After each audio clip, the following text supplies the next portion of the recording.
যুবকেরা বলে বাড়ি ঘরে তো সাজানো কেন চাচা? চাচা হেনা কোথায়? বাবা হেনার তো বিয়া হয়ে গেছে, তুমি যাও গাঁজা খাও, বিড়ি খাও, সিগারেট খাও, মাতাল হয়ে ঘুরে বেড়াও। আমি যুবকদেরকে বলি ওই হেনার পিছনে ঘোরার দরকার আপনার নাই।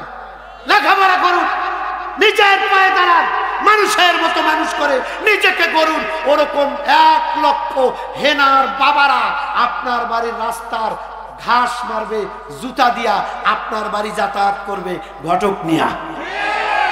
আজকে যুব সমাজকে বলি, সোনার টুকরো যুবক, নিজের পায়ে দাঁড়াও, ইনকাম করতে শেখো, নিজেকে প্রতিষ্ঠিত করো, সমাজের ভিতরে মাথা উঁচু করো। মনে রাখবেন, আজকে আপনার মূল্যায়ন হবে তখন হালাল পন্থায় টাকা রোজগার করে টাকাওয়ালা হতে পারবেন যখন। সোনার টুকরা যুবক ভাইরা, সম্মানিত মা বোনেরা, আপনারা জানেন যেহেতু এখন সোশ্যাল মিডিয়ার যুগ, সোশ্যাল মিডিয়ায় একটা নিউজ চরমভাবে ভাইরাল হয়েছে। সেটি হলো বর্তমান যুবকদের একটা নিউ ডায়লগ। যুবকেরা বলে বাড়ি ঘরে তো সাজানো কেন চাচা? চাচা হেনা কোথায়? বাবা হেনার তো বিয়া হয়ে গেছে, তুমি যাও গাঁজা খাও, বিড়ি খাও, সিগারেট খাও, মাতাল হয়ে ঘুরে বেড়াও। আমি যুবকদেরকে বলি ওই হেনার পিছনে ঘোরার দরকার আপনার নাই।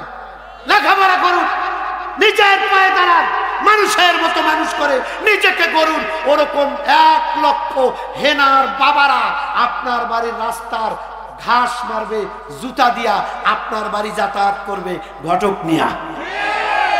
আজকে যুব সমাজকে বলি, সোনার টুকরো যুবক, নিজের পায়ে দাঁড়াও, ইনকাম করতে শেখো, নিজেকে প্রতিষ্ঠিত করো, সমাজের ভিতরে মাথা উঁচু করো। মনে রাখবেন, আজকে আপনার মূল্যায়ন হবে তখন হালাল পন্থায় টাকা রোজগার করে টাকাওয়ালা হতে পারবেন যখন। কথা বলতেছেন না কেন? কথা ঠিক কিনা? অবৈধর কথা বলি নাই, হালাল পন্থায় টাকা ইনকাম করুন, রোজগার করুন। মনে রাখবেন, আপনি যদি সমাজের সেরা ছেলে হতে চান, আপনাকে হালাল পন্থা ইনকাম করে টাকাওয়ালা হওয়া লাগবে। মায়ের শ্রেষ্ঠ সন্তান হতে চান, হালাল রোজগারে টাকাওয়ালা হওয়া লাগবে।